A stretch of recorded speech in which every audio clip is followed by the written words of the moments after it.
Hello and welcome to the instruction portion of the artifact. So firstly, thank you for purchasing this. I'm hoping by now you've got the props in front of you and you've seen the work that's gone into this.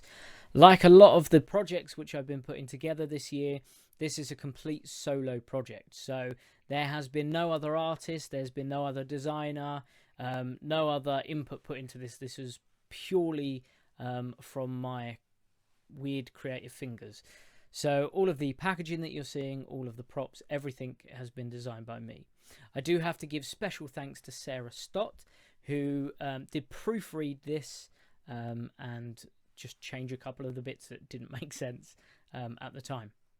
But what you now have in your hand is essentially a very spooky book test style effect. Now, the reason that I didn't go down the route of a book is I feel like in Bizarre Magic, the props that you're using really negates not only the story that you're telling, but also the feeling that you're giving the spectators. For example, if you use a spirit bell that is just nice and shiny and brass and brand new, it will make the situation feel different if you were using an old rusted bell. Just by the look of it will make everything feel completely different. So with this, I wanted to create a hook, something that feels really organic, feels like it could really exist in the real world, that is spooky and your spectators can have some attachment to, which is why I went for the postcards.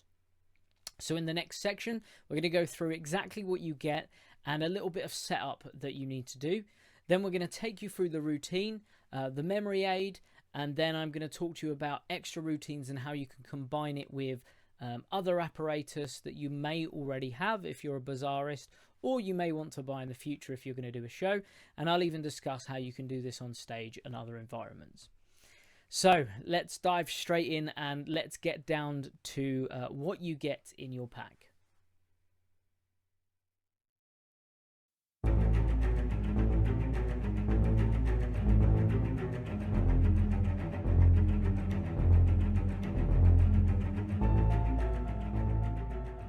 So we're going to do an unboxing here. So if we go down to the table here, this is what you should have received. It should look something like this. Hopefully you think the packaging's pretty cool, but you hopefully will find it better when we're inside. So I'm going to open up this one here and we're going to take out its contents. So inside here you'll have a couple of different things. So first off, you would have found the instructions by now, so this is the link for the instructions, and then inside you'll have a series of different things. First, you'll have 7 specially designed postcards. These are designed for the trick. You have a custom made bookmark with a spooky quote on the front, and on the back there is a memory aid, a crib on there for you. You'll have this really cool envelope, which by now you would have seen is double-sided. We will talk about that in a moment. You should also have some certificates at the back as well. And then just for a laugh, I put now you've done it, like you've done something wrong when you opened up the packaging and you let some evil out. So this is everything you should have. This is everything that you need. You do need to set something up. So we're going to do that in the next section.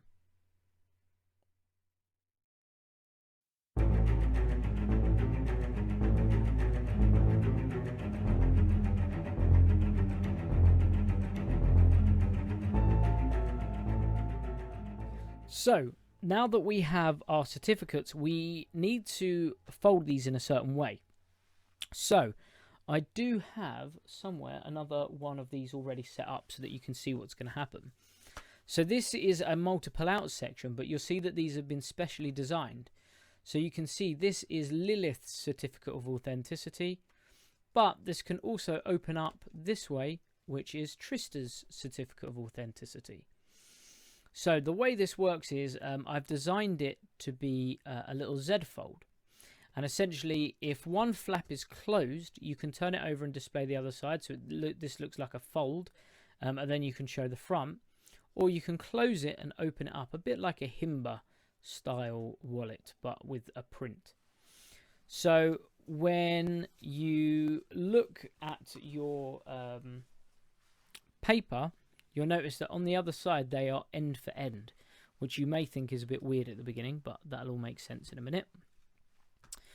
And the other thing is, I want you to look. If you can look underneath, it says artifact presented in small writing here. Artifact presented. You'll see underneath that there is a line.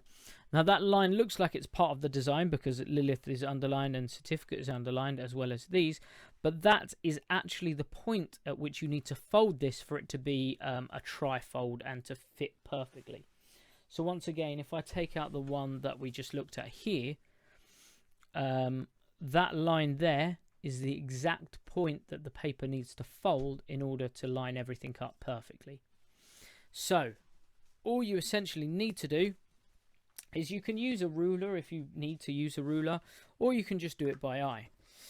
But essentially you're going to fold back on that line. So I'm going to do it here with Lilith. So all I'm doing is I'm finding that line, and then I'm folding it down that line like so. Like that. And then use your nail, or if you have a ruler, or if you have a bone folder, if you're a crafter, then run your nails down that. And then you want to fold it back the other way, because this is very thick cardstock. Hopefully you like the quality of everything as well. I've tried to go for something that was thick but not too thick. So now we should have one certificate, but it's also now hidden on the other side, which is pretty cool. And then all we're going to do is the same. Now at this point you can either fold this to this edge, or if you want to use that line, you can use that line. I'm just going to fold it to that edge there. A perfectly tri-folded piece of paper. Now we're going to do the same thing. So I'm just going to run down my fingers like this. Like so. And then I also want to fold it the opposite way, like so. Like this. And now you can either open it this way, which is going to reveal one, or we can close it, turn it the other way, and reveal it this way. So you have two different ways. Now you're going to do that with both of these certificates. And once you've done that, we can start loading them into the envelope. So I'm going to bring the one that I've already loaded over here. Now the one thing that I have done as well is I've also put a pencil dot just up here. So I'm not sure if you can see that as a little pencil dot, just so that I know which way round it's orientated when I see it. Now this side I'm going to have Bella upmost if I've reset it. I don't know what I just did a second ago. There we go. We should have Bella. And then the other side we should have Greta. Now you remember that because Bella and Greta have both got 5 letters. So Bella, Greta. And then Bella comes before Greta in the alphabet. So B is right at the beginning, G is a little bit further down. So I know that Bella is upright here, and she is going to go into here, and we're going to lock like so. So one thing I should mention as well about these envelopes. So this envelope was uniquely designed just for this trick. It was designed by me. It went through many iterations to get to this point. And I essentially looked at the manufacturing of traditional envelopes, which sounds really boring to you, I'm sure, already. And I looked at how things like they tuck in, and you have this little locking feature because I knew it needed to lock without having any sticky stuff. And then I also wanted the envelope to only be one thick. So unlike most double envelopes, this isn't 2 envelopes stuck together. This is actually cut in 4 separate pieces. So these 2 end pieces, these 2 end pieces, and the middle square. And then each one is assembled, making sure that this tab is unglued enough that this can sink in, and the other side as well. So a lot of thought has gone into this as a prop. And it's also just big enough to fit the postcard as well. So when it loosens up, it will loosen up eventually. You'll be able to put your postcards in here as well. But it should last you a long time. It should loosen up, and it should age quite nicely as well over time because of the craft material that I've used on it. So now we've got this side. We've got Bella, which should be this side. Ta-da! And if we open it the other way, we have Greta. And then the other side if we turn it end for end, we've got another piece of paper, and then we should have Trista and Lilith. And again, the way you remember this is both of them have 6 letters, Trista and Lilith, and one comes before the other in the alphabet. Or you can, of course, just put a little letter here in pencil that no one else is going to see. Equally, you could put it down here, so you could put it where you put your thumb. You can take it out and put the little mark in there, however you want to do it. So, there we have it. Our envelope is all set up, and believe it or not, that's all you need to do to set your trick up. So I have got my original set here. Now you do also have your bookmark here. This is a little memory aid just in case you get stuck. After I teach you my mnemonic, you shouldn't need it. It becomes very, very easy. But essentially, you are all now set up. All you have is the cards, the envelope, and if you need your bookmark, you can put it inside a book, maybe a book of the bazaar or a book of ghosts or something like that. So there we have it. That is how you set up the trick. And now we're going to start talking about the mnemonic and how the actual trick works.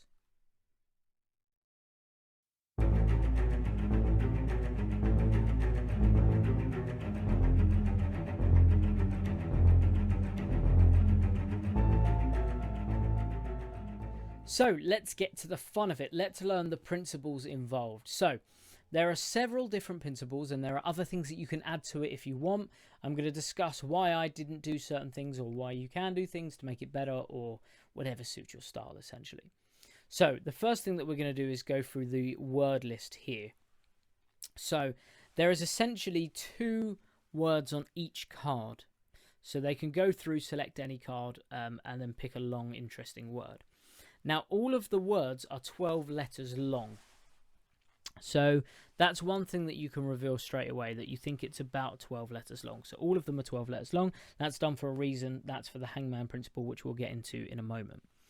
So in order for this to work, you need to remember not only the words, but also which number correlates to it and which doll correlates to the word, which I guess sounds really scary to at first. But I'm going to explain to you how this works, and it won't be so scary afterwards. So the words are absent-minded, candlesticks, hearteningly, disagreement, precariously, mountainside, flimflammery, illustration, recognizable, overestimate, semicircular, and encyclopedia. So all of the other words on the cards are 8 letters or less. So the only long, interesting words are the ones that they're going to be able to pick up on. Now, each doll has obviously got 2 of those on. So as soon as you know the word, you'll know the doll. But how do you discover the word? So this is the long word principle, which you'll find in a lot of book tests nowadays. I'll give full credit at the end if you want to go back and you want to research maybe some other book tests, like the Mother of All Book Tests or All About Eve by Steve Della. I actually use Mother of All Book Tests for many years, and I love it. But it's integrated into many, many book tests nowadays. So we have it here, but this word list wasn't specifically made for that, which we'll talk about in a moment.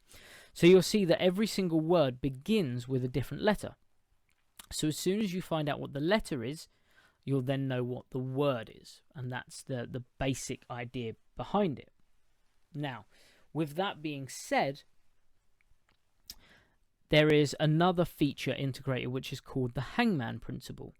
And essentially, by having a game of hangman with your spectator, you can reveal the doll and the word without ever asking a question. Now, how does it work? Well, you'll see that in the words there is an A. There is a letter A. But the A is at a different position in each word. For example, absent-minded, it's in the first position. Candlesticks is the second. Hearteningly is in the third.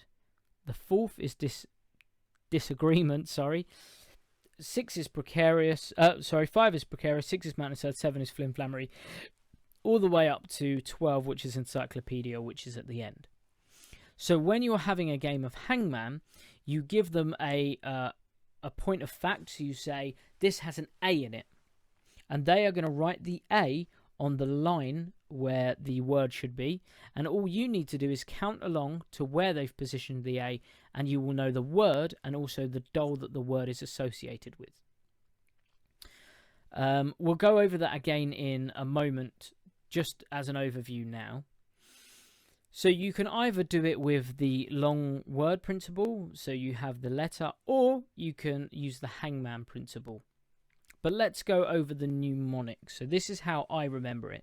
Now, mnemonics don't work for everyone. Do remember that. So one or two of my mnemonics may not work for you. So just change it for something that works for you. But the magicians that I've taught this to, it works for most of them. So let's go. Number 1 is absent-minded.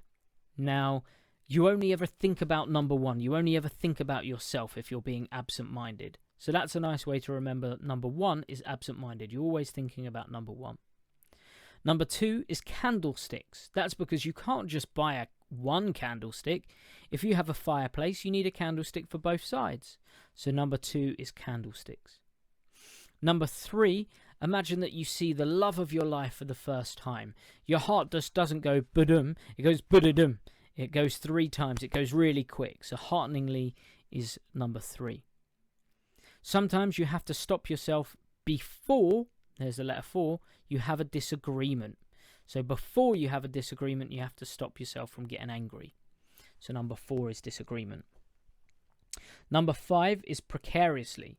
So imagine that it's late at night. There's a bang downstairs. You need to go downstairs and see what it is. But you're so nervous, you have to count to 5. You have to count to 5 before precariously walking down the corridor to see what the bang was.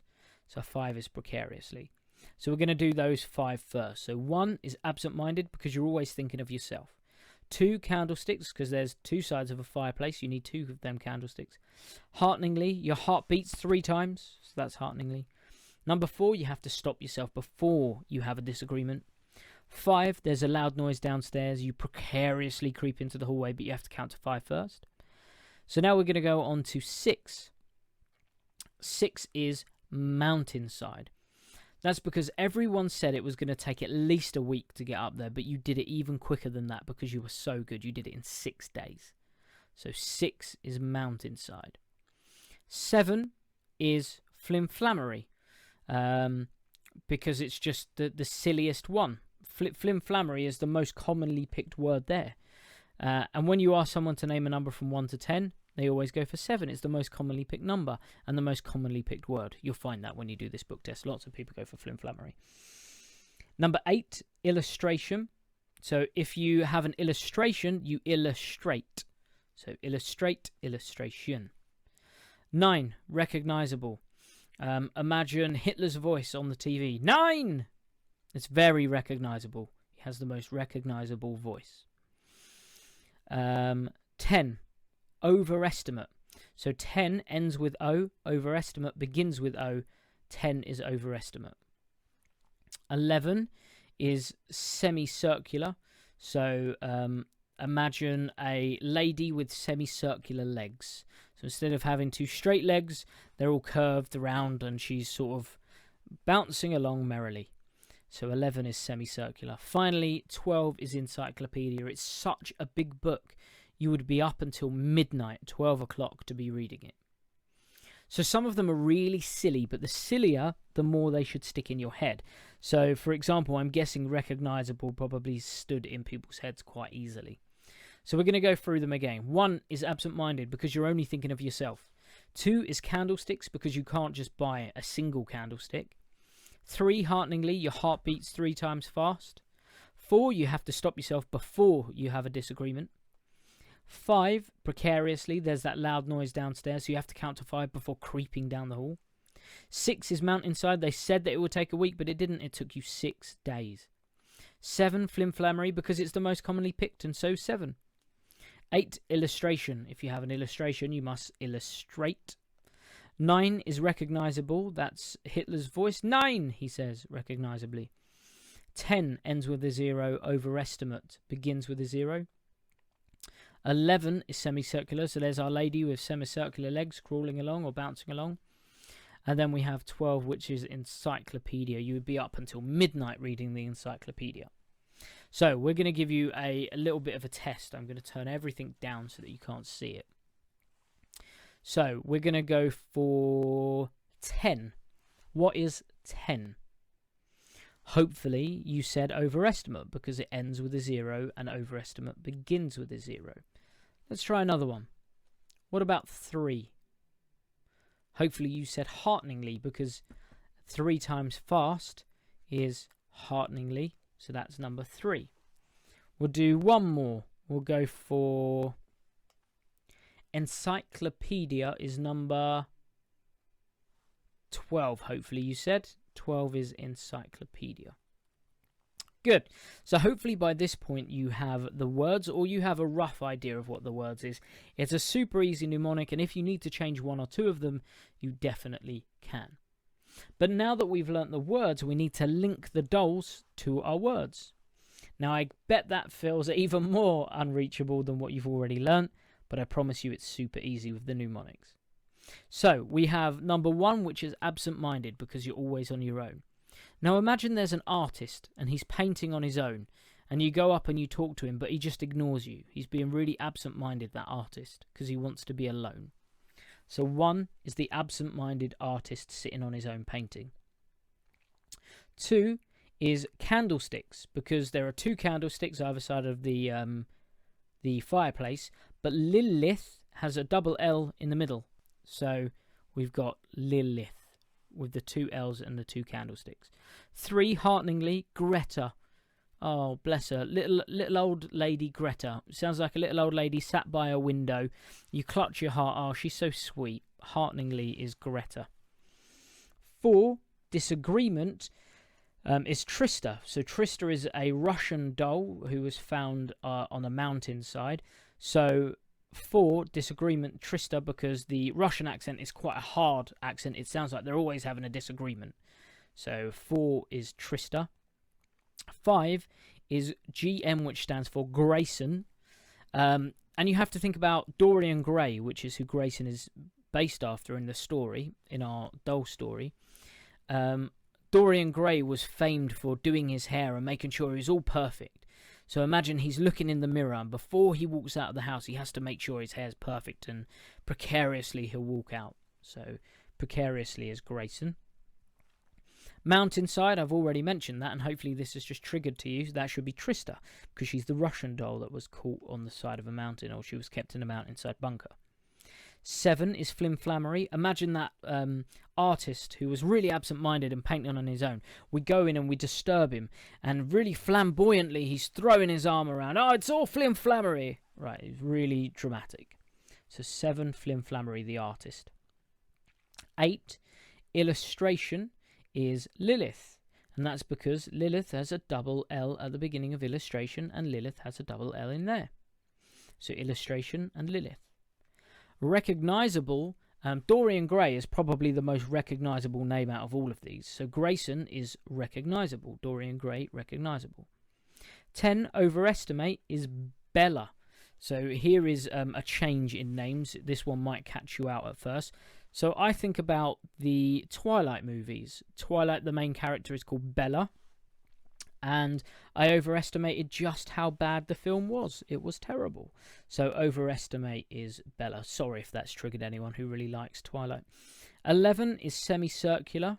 And that's Greta, because the G in Greta, the G is semicircular. So Greta is semicircular. And finally, Bella is the 12 o'clock, the encyclopedia. And that's just because you have to look up the word vampire in the encyclopedia to understand what Bella is going to become. So encyclopedia is Bella. So we'll go through that again, all the way through all of the mnemonics. So we've got 1. If you're on your own, you're being absent-minded, you're only thinking about yourself. And that artist who's painting, you go and disturb him, but he's painting all on his own, he's being absent-minded. 2 is Lilith. There's a double L in Lilith, but there's also 2 candlesticks either side. So imagine the candlesticks in the middle of Lilith's name is number 2. Number 3 is hearteningly. That's little old Greta in the window. Ah, isn't she really sweet? Lovely.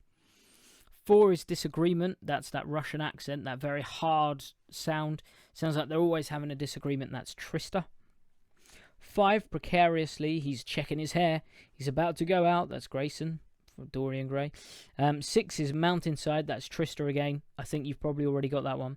7, Flimflammery. It's that artist. Oh, he's flailing his arms around. You disturb me. I'm painting. Flimflammery. 8, illustration. There's 2 L's in illustration. There's 2 L's in Lilith, in the middle of Lilith. So that's Lilith. 9, recognizable. That's Hitler's voice. It's so recognizable. But Dorian Gray is the most recognizable character in our story. So that's Grayson. 10, you overestimated just how bad that film was. That's Bella. 11, semicircular. That's the G in Greta is semicircular. And 12 is encyclopedia, which is Bella. You need to look up what she's about to become. She's a vampire. So we're going to give it a go. Let's see if you've got this. Of course, you're going to practice this and you'll get better and better at it. But this is a good way to start practicing. So we're going to go for 5. 5, you precariously walk into the hallway. But Dorian Gray's also checking his hair, isn't he? So that's Grayson. 5 should be precariously and Grayson. We'll double check our results. Precariously and Grayson. So that's very good. We'll go for 9. 9 is recognizable. That's Hitler's voice. It's a very recognizable sound. 9. So what doll is connected to recognizable? Well, the most famous recognizable name out of them all, which should be Grayson again, Dorian Gray. So recognizable is Grayson. Good. We're going to go for encyclopedia, which is 12. We've already learnt that, but we know that that's Bella because we need to look up what the vampire is, and that's who she is in the Twilight film. She becomes a vampire. We'll try one more. Candlesticks. Candlesticks. There are 2 L's in Lilith. There are 2 candlesticks either side, so that should be Lilith. There we have it. So even though we've just gone through that very briefly, I'm sure that some of these have already stuck in your mind, and hopefully you're sitting there nodding because you're impressed with your abilities. Now that's the way mnemonics works. Mnemonics are actually a super easy way to remember things, and hopefully this mnemonic is good enough that it's sticking in your head. Now, believe it or not, this only took me 2 days to cement perfectly. So keep going over it in your head when you have a chance if you're driving, and then play the game that I came up with in order to help me learn this, which I call it the license plate game. So what you're going to do is you're going to walk down the road, go for like a half-an-hour walk, and as you walk down the road, you're going to look at a license plate. Whatever numbers are on that license plate, you need to remember or say out loud what the words are at those positions and what doll is connected to them. Now start with just learning the numbers and the words, right? You don't have to jump straight into the dolls, but I just wanted you to see how easy it is to start linking everything together. And then once you have everything, you'll be ready, set, go. But don't forget, you've also got the bookmark. So my advice would be to take a book on like scary stories, or if you're going to do like an occult museum, if you grab Ed and Lorraine Warren, if you grab one of their books, place this inside. I've designed it so that it can stick out at the top of the book and you won't see the crib. So you can place it inside the book, and then when you're about to do the trick, you can take it out and say, I don't know if you noticed, but did you read this really creepy quote on the front? It says, everybody is a book of blood. Wherever we're opened, we're read. And we're going to try and read you now using the spirits. And now I can get my peek. All right. So that's always there if you need it. But I promise you, I've got really bad memory. And if I can do it, you can do it too.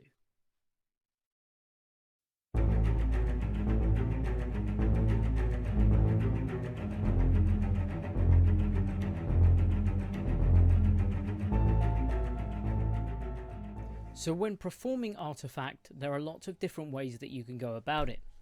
Now, I'm going to discuss a couple of different ways of performing it, either for close-up or on stage to suit your different styles and needs.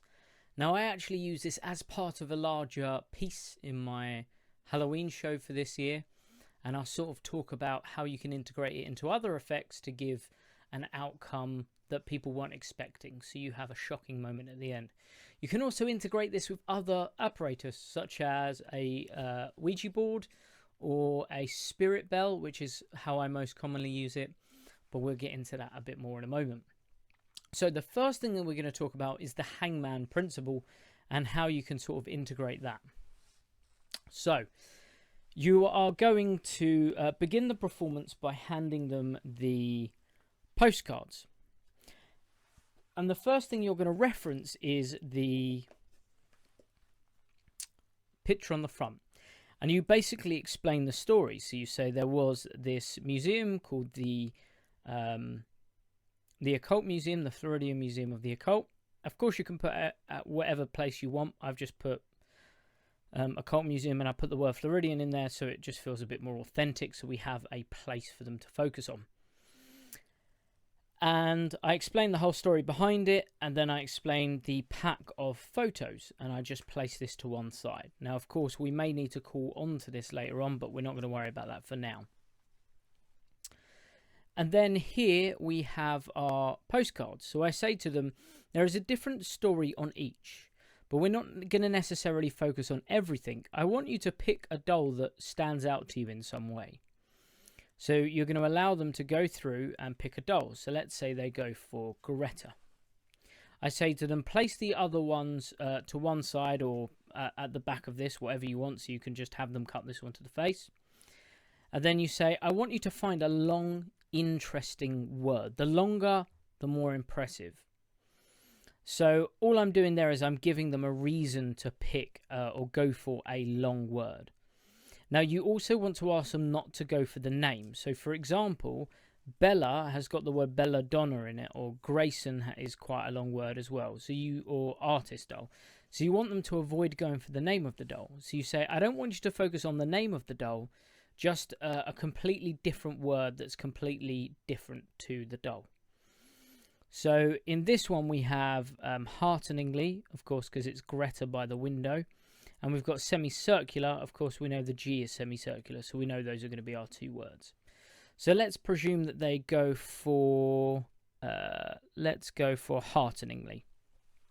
So you say, I want you to cut that card somewhere into the middle and place all of the cards to one side somewhere. So they're going to put them to one side. I'll put them just here for now. And you say to them, now the little girl who owned this doll loved playing hangman, so we're going to have a game of hangman. Now I'm going to turn my back and I want you to draw the lines ready for a game of hangman. So they're going to draw the lines 2, 3, 4, 5, 6, 7, 8, 9, 10, 11, 12. I'll squeeze that in. And then you say to them, she's showing me something. She's actually in the room right now. I can see her. She's holding up like a chalkboard, and it's got a number on it. It's the number 12. Is this 12 letters long? Of course, you're going to be right on. So now you've got your first hit. And now you're going to say to them, she's rubbing that off and she's showing me something else. She's got the letter A. So now you're stating a fact. There is an A in it. We know that there's an A in it, and we know that it's going to be, the number is going to tell us which one. So they are going to write it in H-E-A. So we know that the A is going to be here. I'm trying to write this upside down. So we've got the A just here. So now I can glance around very quickly and say, have you done that? And in doing so, I can spot the position of the A, and I know it's in the third position.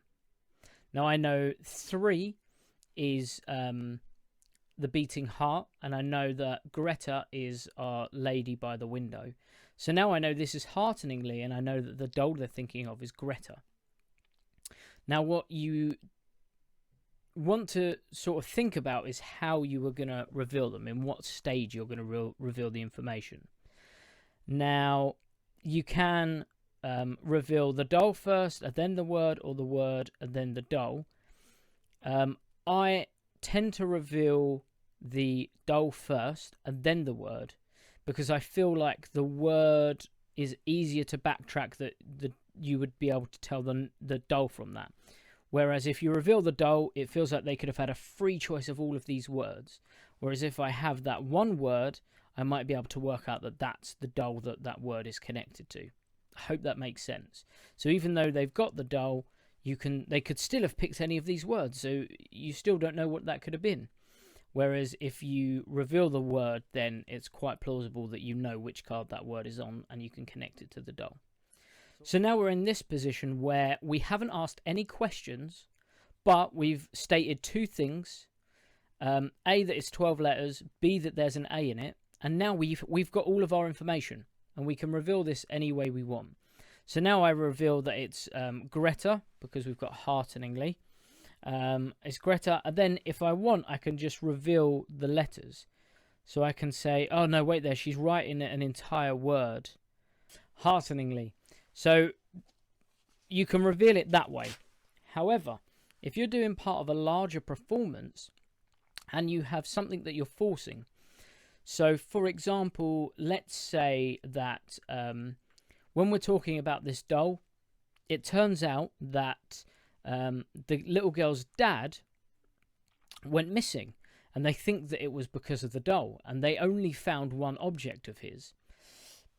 And you show a notepad, which is of course a Sven pad or a forcing pad, and inside it has different artifacts that they saved from the scene when he went missing.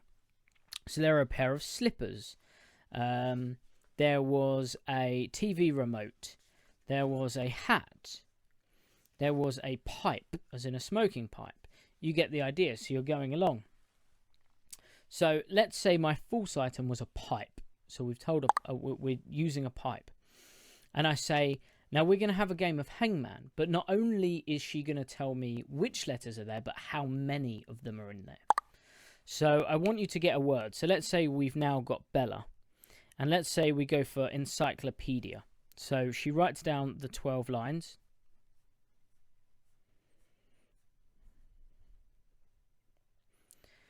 And then we say to them, she's gonna tell you not only what letters are there, but how many of each are in there. So the first letter I'm getting is an A. Is there an A there? She's gonna put the A there. I glance back, I see it's there. So now I know it's encyclopedia. I know the number is 12 encyclopedia because it's at the end. And I know that the doll associated with that is Bella. So now I have all of the information that I want, and we can start getting things ready. So then I say to them, she's showing me there's a letter that's the same. There's two letters in this that are the same. I think it looks like a P. Is it a P? There's two P's in it. And she's going to say no. So then she's going to write two P's up here, and she's going to draw the first two lines to hang me. So now you're building up drama. It feels like this might be going wrong. And then I say to her, okay, no, okay, it wasn't two P's. There are two I's. I think there are two I's in this word. So now they can look back if they want, if they're not too keen on how to spell the word.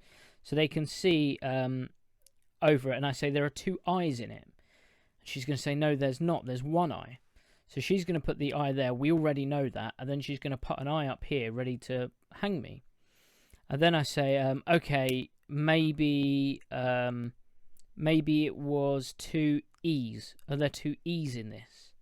She's going to say, sorry, three E's. There's three E's in this. So she's going to say there are only two E's. So that's ENCYCLOPE.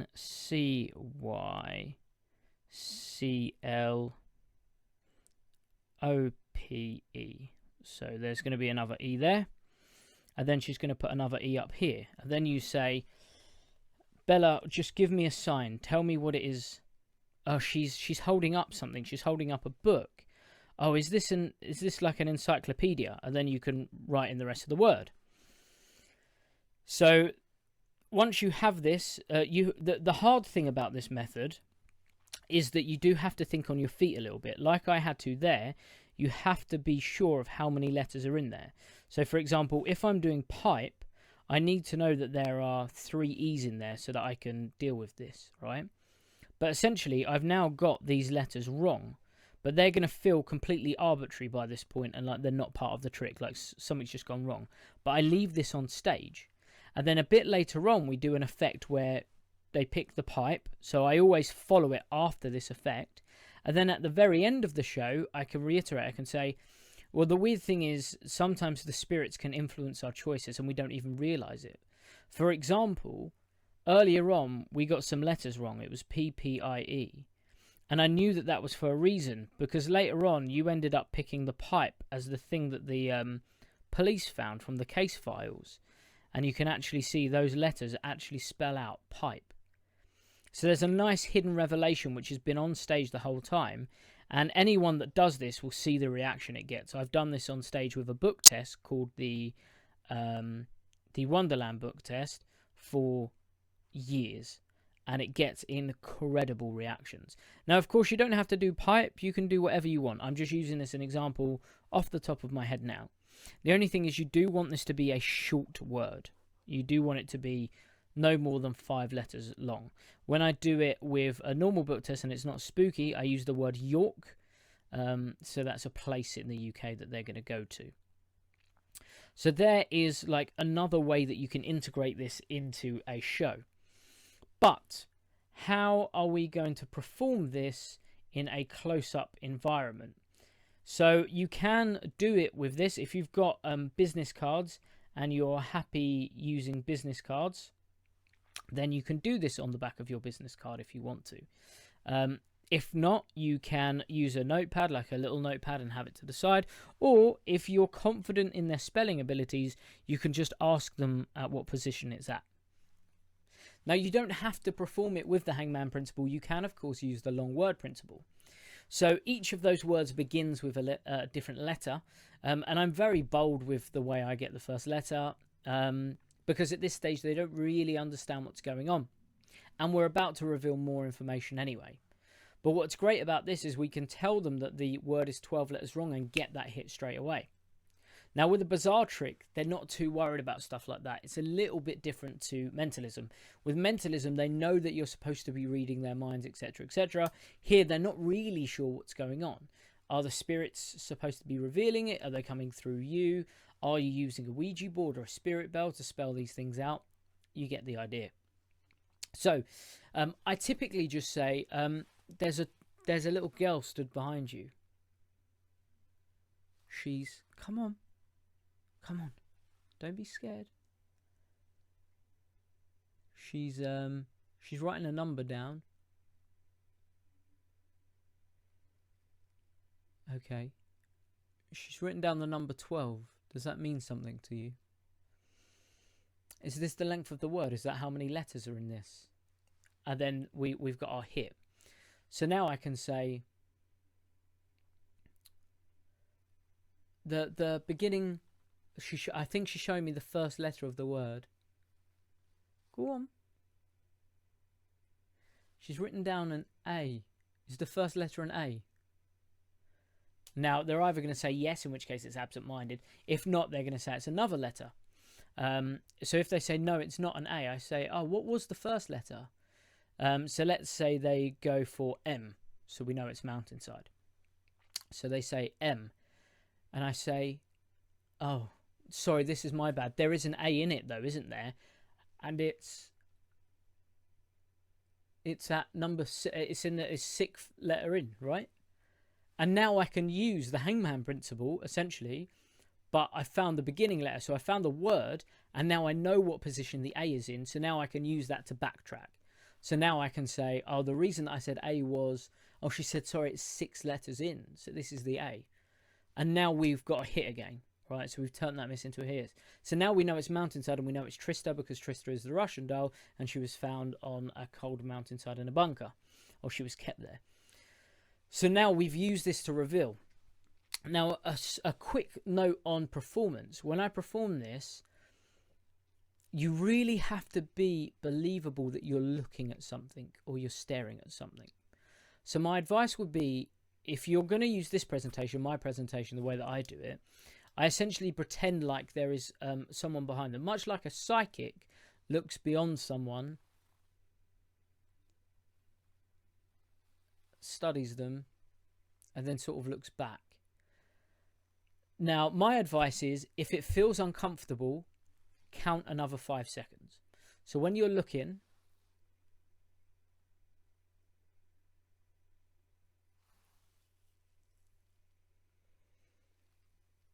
so she's held up a doll. I think this is... So I've held it so long to the point that I feel like it's a bit awkward, and then I count a few more seconds. And it creates so much tension. And you'll understand when you perform this, people will genuinely go, what? What? Oh, don't do that. What? They'll get really creeped out and freaked out by it, which is exactly what you want. So you really need to buy into this and imagine what that creepy little girl is going to look like as she's coming in with her doll. Like, we've all seen horror films like Annabelle and stuff like that, where there's a kid with a creepy doll. Just think that. Get that in your head, all right? So the next thing is to always find a spot. So over here, I can see there is like a little light which is falling from somewhere, and I keep staring straight back at it. So when I talk to you at home, as if you were the spectator, and then I look back and I find that spot again, and then I look back. And what I do is I delay, almost like I'm listening. So if I was listening to someone over here and they were talking to me, yep. And what I did is I turned my head like I was still listening to something, and then my eyes meet you at the last second. So we're mimicking exactly what it's like to listen to someone and to be in a conversation with someone else. So as a...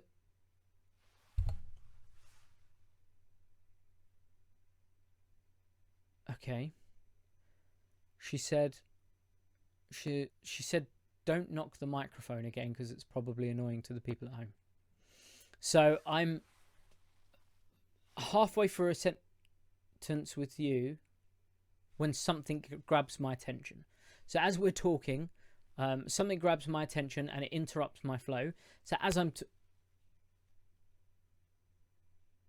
Sorry, there's someone behind you. She's just saying something. Okay. So she's held something up to me, and again, my gaze is the last thing to come back to you. So I'm concentrating, I'm looking back. I'm really treating it like that ghost is there. Now, the more you buy into it, the more they will buy into it, and the more creeped out they'll be about it, all right? So the best way that I can put it is, imagine you're talking to somebody, like someone that you know really well, like a brother, sister, mum, dad, nan, granddad, whoever, and then they look straight past you and they look at something and they're transfixed on it, or an animal. Loads of people have been in the house when your dog or your cat just stares at something in space. How creepy it is. And the fact that when they look back, they're always looking at that point again. That's what you need to get into your head, okay? The more that you focus on that, the more believable it is, the more you're going to unsettle and unnerve your audience. It's pretty much the way an actor would act. They would think about how they talk, think about their mannerisms. So if I'm talking to you, for example, I'll be talking quite normal, quite chilled out. And then if there's a kid there, I'll be like, oh, hello, what's your name? And my whole physique, my body is a bit more heightened. I'm a bit, oh, hi. I'm a little bit more excited, a little bit more gentle with my voice. And then make sure that you always keep consistency. So, no, that's fine. Good, well done. So she's basically saying, and then I've got this soft voice with them, and then I break it and I start sliding back into normal me over here. So she's basically saying that there's the letter 12. Okay. And so she's put the letter A. Is this there an A at the beginning of this? There's not. What letter was at the beginning? B. Oh. Okay. No, that's fine. Okay. All right. So each time I'm just going back and continuing. So depending on what performance style you're going to go for, you may not do that at all. That's just the way I present it. And I always think with any effect, the creator, I know that you shouldn't copy the way a creator does it, but I think it's really important that you understand why I created it, how I created it. I wanted to give the experience of a ghost being in the room, and a way that I could use this close up and on stage as well. So that is in terms of the book test portion of it. That is it. And then we're now going to talk about one extra aspect, which is the multiple out ending and how you can use that in various ways.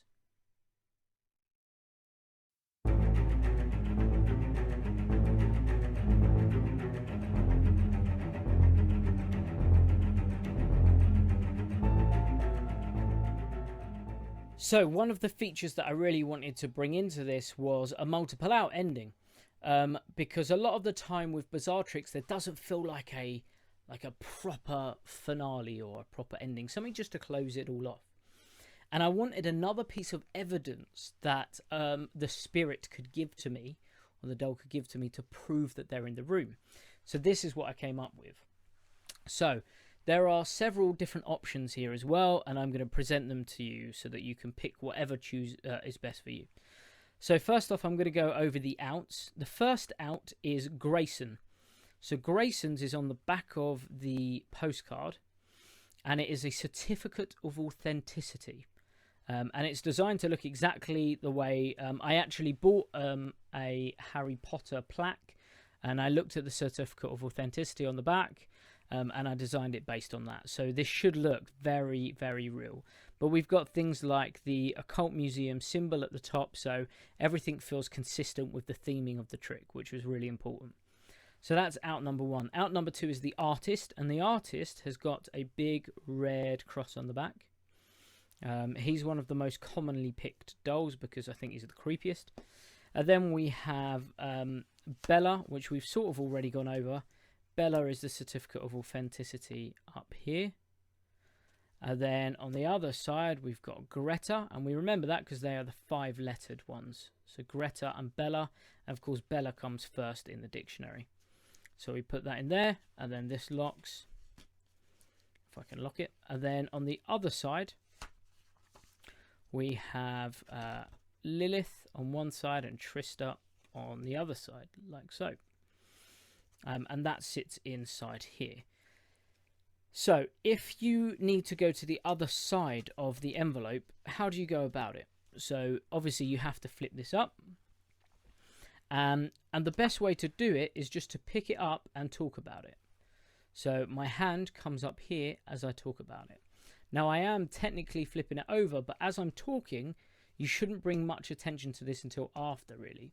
So you pick it up and you say, now one of them had a certificate of authenticity inside here. And notice I mention it after I've shown the envelope. So I'm going to pick it up and I'm going to say, there was one doll in here, and then I can take out the certificate of authenticity inside. So it's not really a move. It's super simple, really easy to do. It's literally just picking up and they won't notice at all. Now remember, I've got a pencil dot here as well, so I know which way to go with it. Okay. So those are the outs. So how do you work this into the performance? So there are different ways that you can do this. I'm going to tell you the way that I do it, and then I'm going to tell you other methods for it as well. So, or other performance situations for it. So the way I do it, for example, let's go for the artist. So let's presume they've picked the artist and they've mixed it inside. Now, when I'm performing this to them, I say to them, she's telling me to remind you about the Red Cross. Does that mean anything to you? Now, of course, they're going to say no. And I say, she's insistent. She says about the Red Cross. All right, let me try this. Can you think of the whole word for me? Okay, all right. So she's saying, is this absent-minded? Is that the word? And they're going to say yes. And then I say, oh, but she's still going on about the Red Cross. Oh, she said turn the postcards over.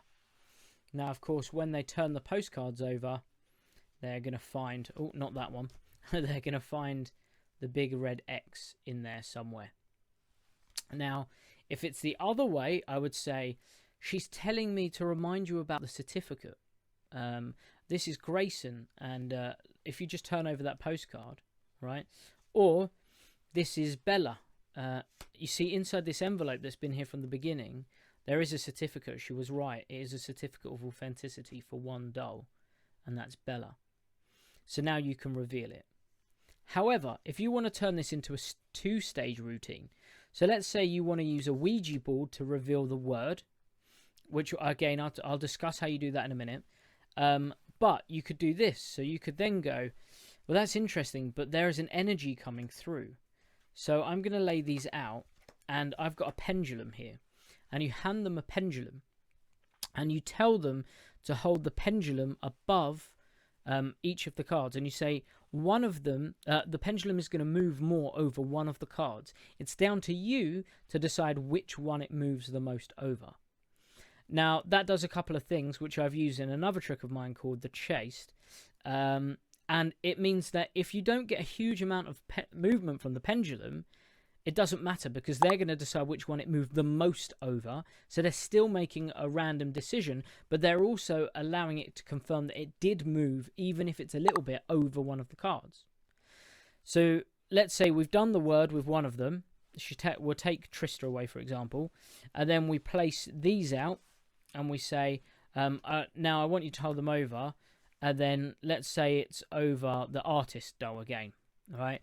If it's over the artist, you say, well, that's really strange that she drew you to that one, because there is no more here. All right. So, oh God, that's creepy. I just saw that down there. That was really weird. Sorry. So that could be like another way that you can integrate it. Should you want to do it like that. So you don't even need to use the multiple out if you don't want to use the multiple out, but it's a really nice way to finish off the effect and give it sort of a conclusive ending.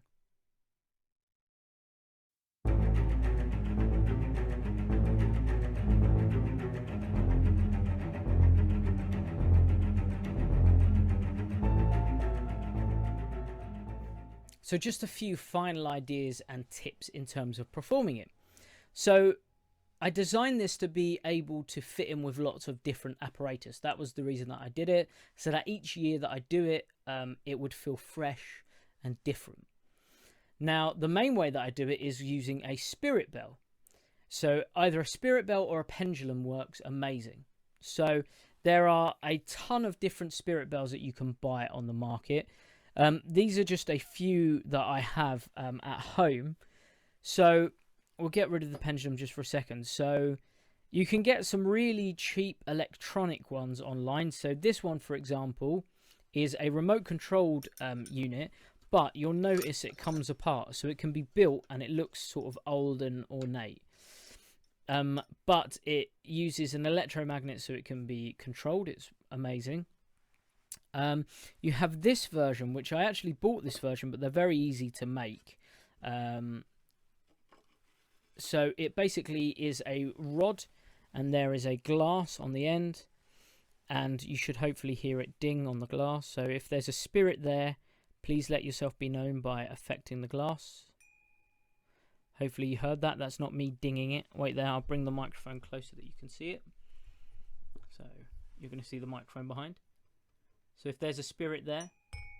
Oh, no, that's just me hitting the mic. If there's a spirit there, please let yourself be known. Good. Please say yes, and that's 2, or no, which is 1. Are you there? Wow, they said they're not there. But you get the idea. So this is a great little addition. You can find out how this works if you have the Tarbell series, so that is actually in there, but this is a really nice one that I saw online. I really like the way it was presented, and it was about £60, so I purchased that. Finally, we have the Cesaral Spirit Bell. So this is a handbell that rings like this, but but it is also remote controlled as well. So you can have someone hold it there and then they can ring it. I've actually got another thing that I do with this as well as Spirit. So what you would do is you would get them to hold the bell, and you say, now the little girl used to have this bell in her room, and essentially every time that she felt like the doll came alive or someone was after her or she was scared, she had to ring it. So I want you just to hold it in your hands, and I get them to hold it, and then at the very end of the routine I make it ring using the remote. And that gives a nice jump scare, so that will scare the living daylights out of them, which is hilarious, but perfect for this style of routine. And it really finishes it off. And again, if this one is on the table, I would have it ring as well, just to freak them out.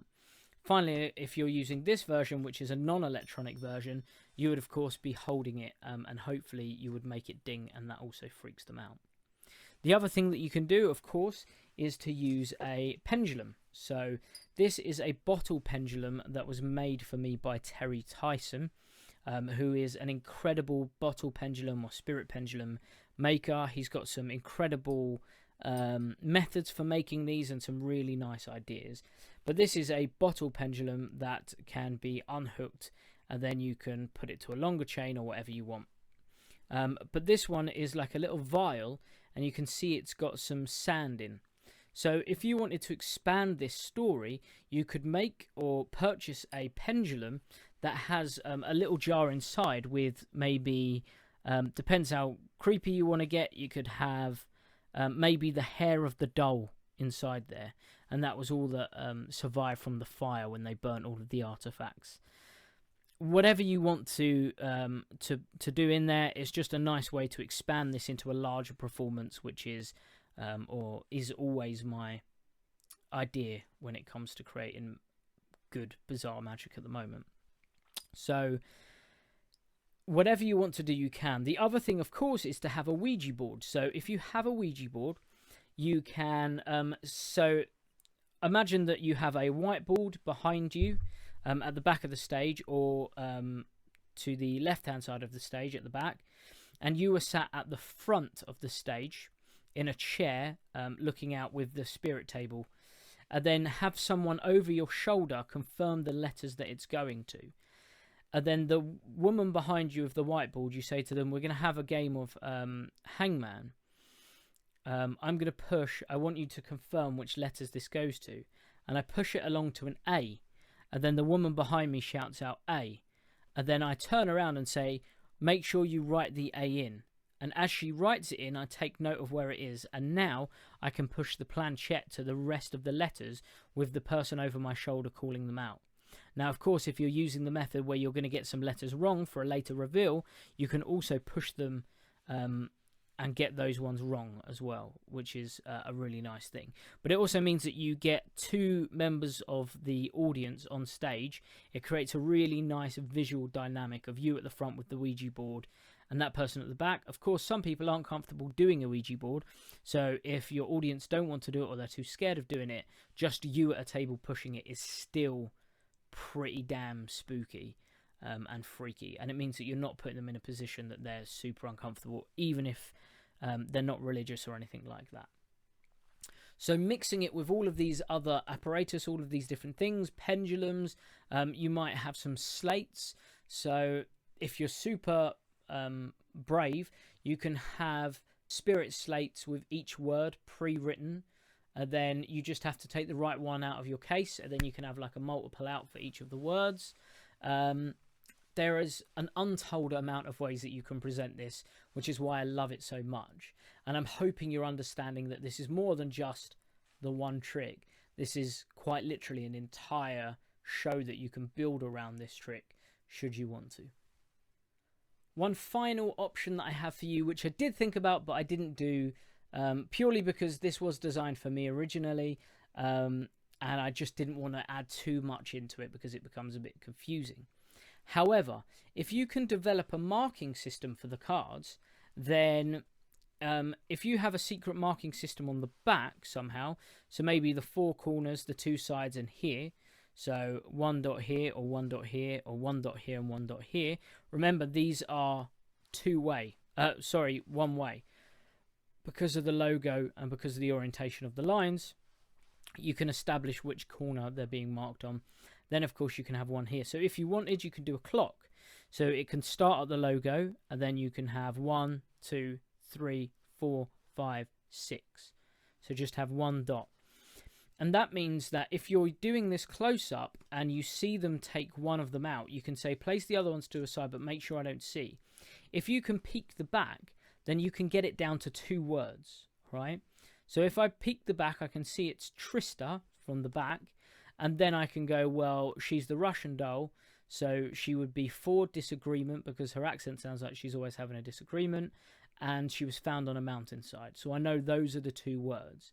So now, if I do the first letter, I'm giving myself more of a chance of getting a direct hit straight away, if you're really concerned about getting a direct hit. So there is another sort of idea. If you want to mark them, then you most certainly can, but you don't have to, should you not want to.